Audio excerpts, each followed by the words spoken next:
अक्षय नवमी व्रत बतलाता हूँ।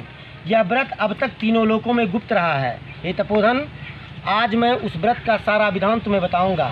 कार्तिक शुक्ल पक्ष की नवमी तिथि को कि उस दिन वे ब्रह्म मुहूर्त में उठकर आत्मकल्याण का चिंतन करें, फिर नित्य नैमित्तिक कर्म करके अपने इष्ट देवता की पूजा करें।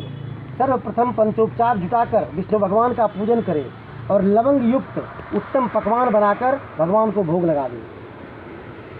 उस पकवान में जीरा, नागरमोथा, काली मिर्च, अनार एवं गरी भी पड़ा रहना चाहिए। इसके बाद एक सफ़ेद कोहरे में सोना भरकर संकल्प करें और श्री कृष्ण प्रियताम ऐसा कहकर उसे किसी ब्राह्मण को दान करके फिर यथाशक्ति और भी पदार्थों का दान कर ब्राह्मण को संतुष्ट करें। यदि विशेष सामग्री न दे सकें तो नम्र भाव से उन्हें नमस्कार करें, प्रसन्न करें।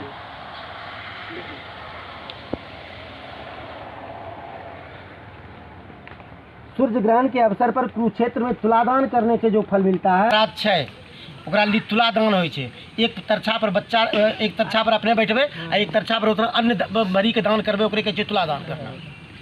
वह तुलादान करे के जे फल छै वह फल अक्षय नवमी करला के बाद भी फल छै।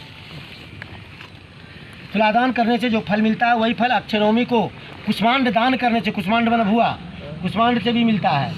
कोई मनुष्य ब्रह्म हत्यो, सुरापान, सुवर्ण अत्ते आदि बड़े यमलोक का मुंह नहीं देखना पड़ता।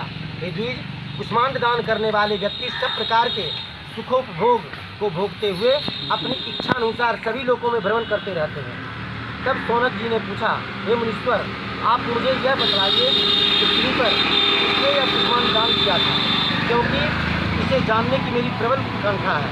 नारद जी ने कहा, यमुना तट की पहाड़ी तलहटी में एक बड़ा भारी गांव है, जहाँ विश्व विख्यात उच्च कुल में राम शर्मा नामक एक ब्राह्मण रहता था। उस ब्राह्मण ने अपनी स्वचरिता और परिश्रम से बहुत धनोपार्जन किया था। पुण्य कार्य भी करता और दीन दुखियों को दान भी किया करता था। इस प्रकार समाज सेवा करते करते उसे बुढ़ापा ने आ घेरा। उसने कृष्ण और धनंजय नामक दो पुत्र हो चुके थे। वो वन में चला गया। गेहूँ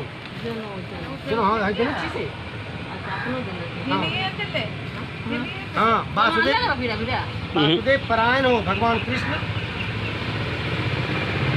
तो भगवान के उस परमधाम को चला गया जहाँ जाकर प्राणी को शोक नहीं करना पड़ता।